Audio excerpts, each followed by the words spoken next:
Hey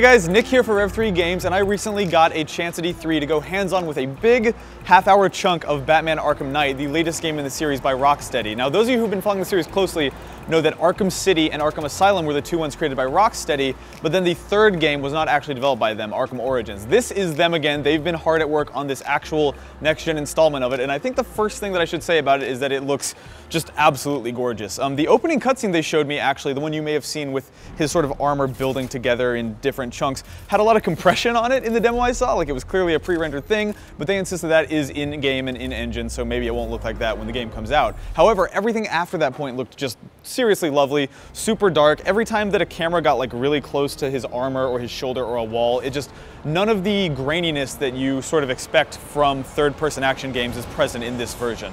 So the major change that they're touting in Arkham Knight is that there is the Batmobile, and if you had asked me whether or not they should put a Batmobile in the Arkham games, I probably would have told you no, and I kind of still stand by that position. I think that what they have done a good job of is making it unobtrusive. I think it is a bad idea executed well. So the Batmobile is really, really easy to use. The tank control stuff that you can do by holding one of the triggers lets you strafe and move like an actual third-person action game, which makes it a lot less of a pain in the ass. You can also always hit L1 at any time to hop right into the Batmobile. So everything about it is made to be as convenient as possible. I'm just not convinced that the idea should have been put in the game in the first place. The way that they think about it internally is as a gadget in Batman's arsenal, like anything else that he has. And I think when you look at it that way, it's totally fine. You just end up doing a lot of silly stuff where, like, there's one part where you need to get to a ramp, so you fly up, get controls for the ramp, and then lower the ramp so that you can ride up the ramp with the Batmobile and get it somewhere else, which is kind of at odds with the fact that you can make the Batmobile basically teleport to you at any time, but I digress. The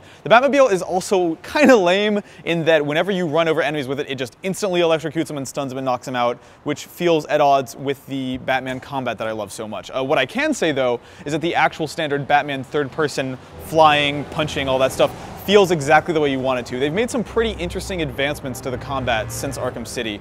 One cool thing is that there are now environmental takedowns. So when you're in the right place with Batman, you can hit, I believe it is X and square on the PS4 controller to grab an opponent and throw them into, say, an electrical box or out a window or pull down something like a vent and slam it on them.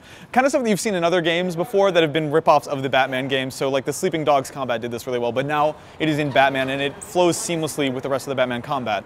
Likewise, you can pick up weapons on the ground now. So there was at one point I was near an enemy who had dropped a baseball bat, so I picked up that baseball bat and just whacked 3 dudes with it. And when you step back and think about the idea of Batman just beating the shit out of people with a baseball bat, it feels maybe a little out of character for the hero, but again, it actually felt good and sort of gave you quicker takedowns than you would normally have and just made the combat interesting and mixed up in another new way.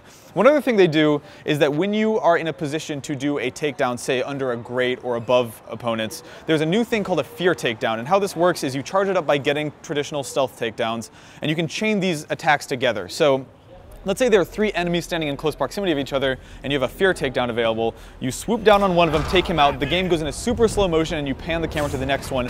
Press square again to chain it into that guy, press square again to chain it into the third guy, all in slow motion, so you just took out 3 dudes really, really quickly. It almost, I think I said this before, but it almost reminds me of the mark and execute system from Splinter Cell, but it's a little bit more involved than that. It's a little bit less press button to kill dudes and a little bit more active. Like, you can flub it up if you're not careful.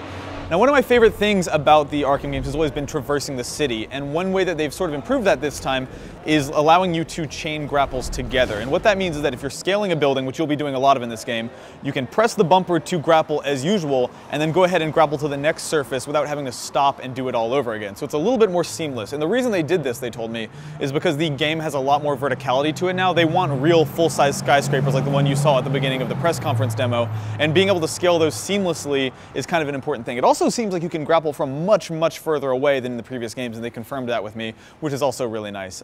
Speaking of the city itself, Gotham is apparently 5 times larger than the Gotham you saw in Arkham City here, which isn't inherently a good thing. I don't necessarily always buy that bigger is better, but the world is just gorgeous and sprawling, and as long as they fill it with enough content and make it feel like a city, which I don't think Arkham City ever really did, I'm in. Lastly, I feel like I should talk about the Batmobile combat. Now, when you are in the battle mode as the Batmobile, you have this strafing ability that I mentioned earlier, where the wheels basically turn sideways and allow you to control it like a tank, I guess, is the closest comparison.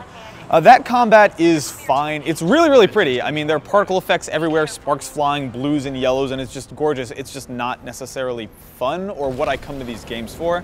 I asked them in what way this combat had anything to do with the Batman Arkham games, and what they told me was there is a sort of combo system.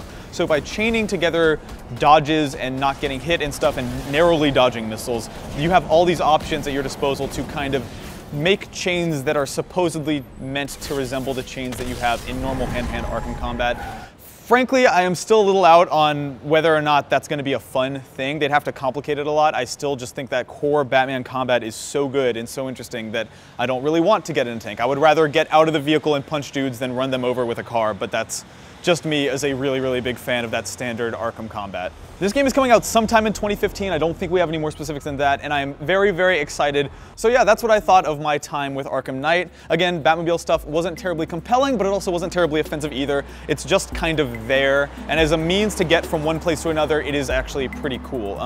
Let us know what you think of Arkham Knight in the comments. I am anticipating it, but anticipating it for the Batman combat reasons and the navigation by flight reasons and not the driving around in a Batmobile reasons, at least so far, until they give me a reason to think otherwise. But yeah, I'll be hanging out in the comments and letting you know what I thought of my time with Batman there if you have any specific questions. Otherwise, thanks for watching.